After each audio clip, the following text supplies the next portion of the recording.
What's good, everybody? It's your boy 313 J-Mo here with another video for y'all. And we got a lot of things going on with the team. You know, we got signings happening. We got training camp still going on. We got a game coming up tomorrow. And let's get into this preseason game. So does the dress rehearsal matter? Does it matter? Because a lot of teams have not been playing their quarterbacks. I know Baker Mayfield ain't played, Brady, Phillip Rivers, Drew Brees, and then some teams have played their quarterbacks. Kirk Cousins, Russell Wilson was playing. You know, Jared Goff didn't play.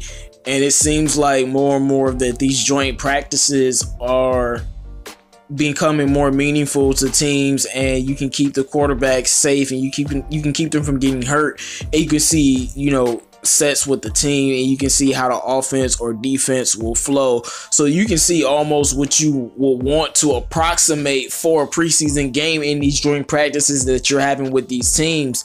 And so now teams are taking that into account and not trying to use their quarterbacks in any of these early preseason games. So now we have the dress rehearsal game, the third game, the game in the preseason that's supposed to mean anything for at least one quarter.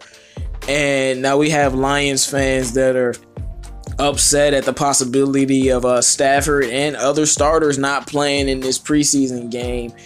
And I don't know why, but, you know, Dave Trash Cat and his articles that come out on Freep and all of these other media outlets out there, they're perpetuating this narrative that Stafford missed 6 days because he was hurt and he's not playing in these games because he's injured.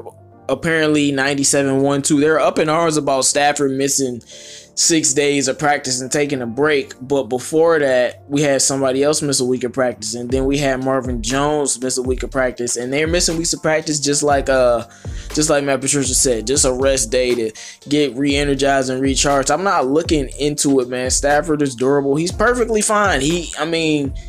So what? He looks healthy when he goes out there for the game, the scrimmage that we had, or some of these other games when they doing drills. He looks pretty fine to everybody there, but if he don't play in a preseason game, then he must be injured. No, maybe the coach is being smart about this. So does the dress rehearsal game matter, man? It does have some value, but it seems like that value is steadily decreasing, and I want to know what everybody thinks about that. Before I get into some preseason talk, I had to harp on this because it seems like, you know, Stafford could not play, and not Stafford, some of the other starters could not play in this game tomorrow. Then it's like, what's the point of the preseason? But anyway, guys, let me know what you think about that. So let's move on to the actual preseason game.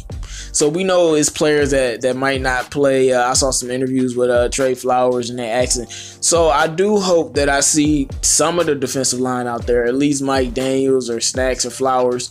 I hope I see some of them out there, but they might not be out there. But I do think we will have a lot of the first team defense members out there. I think our first team defense will be out there, and I'm just looking to see that stopping the run being style. If our starting pass rushers are out there, I expect to see some pass rush. I definitely would like to see Jared Davis. We haven't seen him in a while. I want to make sure everything's good with him. It's going to be exciting to see Jelani Tavai. Reese Maben isn't a starter, so we will see him later on in the game. But I think this is going to be a competitive game. The atmosphere will be big, and expect the team to show up. Now, I'm not saying I expect us to win this game, even if it is a dress rehearsal, because after the starters aren't out there, then the game gets, and then who has the best second and third teams and whatever with that. But and with the offense, if Stafford's out there, I would love to see him. I would like to see Stafford for a drive, but like I said earlier in a previous video, I'm not going to trip if he's not out there, man. I'm trusting the coaching staff, but see Stafford for a drive, carry on for a drive, Kenny Galladay, Marvin Jones. I want to see the whole offense out there for a drive. If not, I would like to see David Fells with all of them weapons, and TJ Hockenson and Jesse James, Kerryon and Ty and CJ. I would like to see David Fells with all those weapons, so we could approximate what Stafford could do with those weapons if we see that Fells plays well then in this offense, because it's about controlling the offense, how the offense is running. Are we establishing a tempo? Are we, like if Stafford was out there, will we try no huddle in this game just to see something for if he's out there for 2 drives? But regardless of all of that, I definitely want to see all of the starters on the offense produce, especially everyone on this offensive line, because this offensive line is key to this football team. And we've been wondering all season what's going on with it. But now that you look at it, you got Taylor Decker, you got Joe Dahl, you got Frank Ragnow, you got Graham Glasgow, and you got Ricky Wagner, and those are going to be the guys. And I want to see them protecting the quarterback, pushing in the run. And Taylor Decker, please don't play trash, because the Bills have a good defense. So I don't know how many pass rushers they have, but I would like to see that.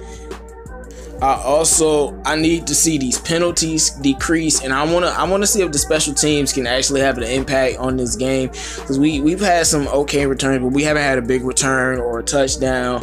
And I will be paying attention to coverage, but I want to see the special teams step up in this game along with the defense and the offensive line. And I don't want to see carry on too much, 4 carries max. Like, I don't want to see him that much. I would rather see Zach Zenner, but I'm more excited to see the receiving core, see if we can get some Danny Amendola out there so we can see what he does, because we don't know what Matt Patricia and them going to do. But it's a very, very exciting time, because it gets us closer to that atmosphere of that first regular season game. And that's about it on that topic. I think the preseason game is going to be a nice experience for the fan base, but I'm not overreacting to anything. Now we need to talk about the signing that we made, Snacks Harrison. And I was just talking about the defensive line, right?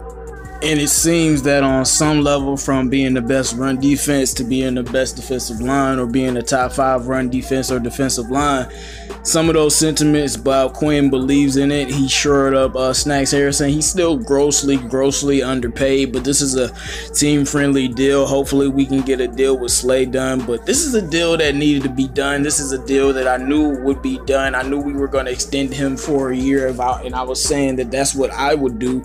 So we got him for 2 years for sure on the team. I'm glad to have him. I hope he continues to produce. And like I said, Slade contract, it might get done after this year. Who knows? Maybe during the season if Bob Quinn is feeling nice. But it's good to have.